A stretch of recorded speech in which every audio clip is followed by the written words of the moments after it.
Effective backstroke requires effective kicking.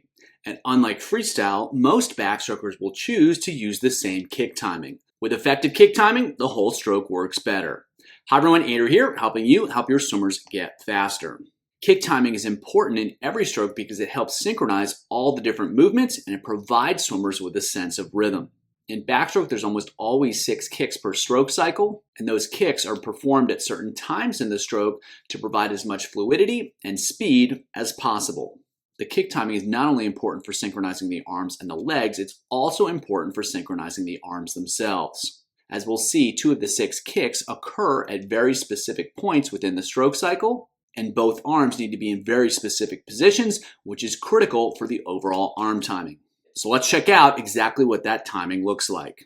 So we'll take a look at several different swimmers from several different angles to give you a better perspective of what's happening and to demonstrate that these movements, this timing is conserved across different elite swimmers. So we'll start looking at the close arm here on the left side, and what we'll see is that one of the kicks happens at a key point right when the swimmer sets up their stroke. So as that left leg finishes, as the left leg finishes kicking right there, that's when the swimmer finalizes setting up their stroke, and that's right when they begin to start applying pressure backwards. So that's going to be a key timing point. Swimmers are going to finish their same-sided kick as they finish setting up the stroke.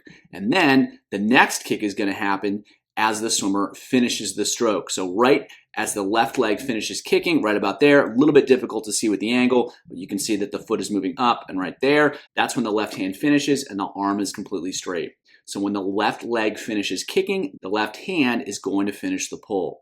And then it will notice on the opposite side, what's happening is boom, that's when the opposite hand enters. So right when the left leg finishes kicking and the left hand finishes pulling, the right hand is entering the water. So that's going to be the point where we see the connection from the left side of the body to the right side of the body.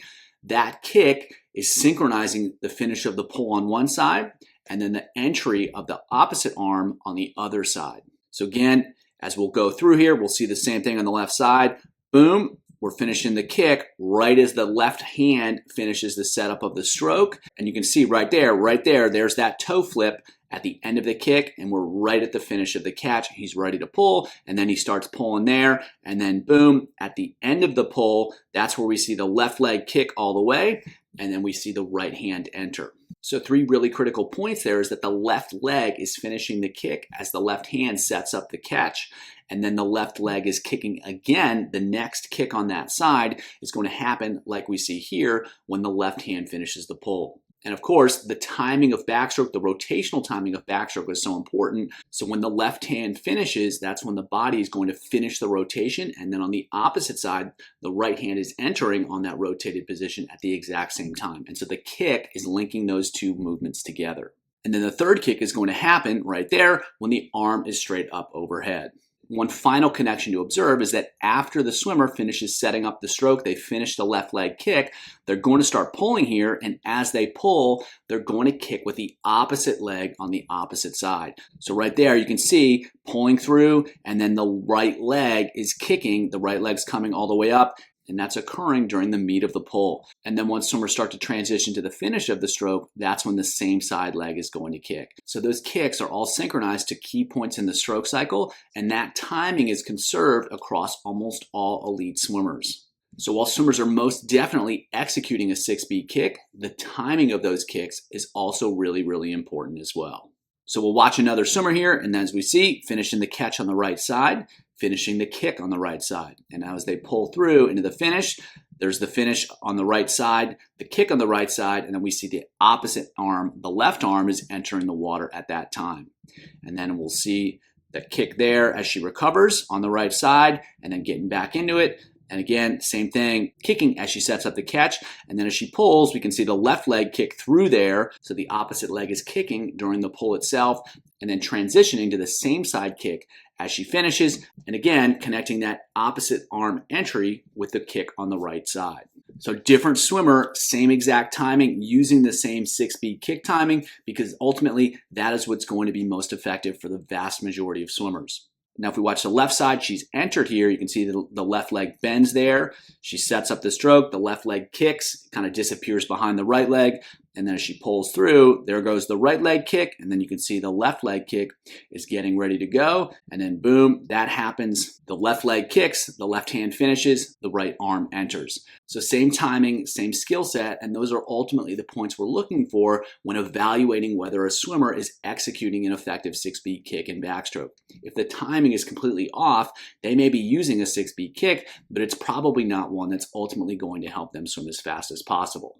So one more swimmer here, and then setting up the stroke on the right side. There's that kick on the same right side, pulling through, and then boom, there's the finish on the right side, the kick on the right side, and the entry on the left side. If we go through the stroke cycle, there's that kick as she recovers the arm's more or less straight up ahead, and that's when the kick finishes on the same side. Then back on this right side, there's the setup of the stroke, there's the right side kick, and then we're watching as she pulls, there's the left leg kicking through as she executes the pull, transitions to the finish, then we see the same-sided right leg kick. So same exact timing here, same exact 6-beat rhythm. The kicks are happening at the same time, and they're happening at specific times to help swimmers either execute the pull, set up the catch, finish the stroke, or quickly switch to the other side of the body. Another important note to make is that the swimmers that we've looked at have been swimming different events, have been swimming over different distances, yet they're still executing the same kick timing. So in backstroke in particular, the kick timing tends not to change depending on the event or depending on how fast swimmers are going. It's very much conserved. And so the good news is that if swimmers can learn how to execute an effective 6-beat kick in backstroke, they're more likely to learn how to do that across all the different events that they might swim and all the different training intensities that they may use in practice.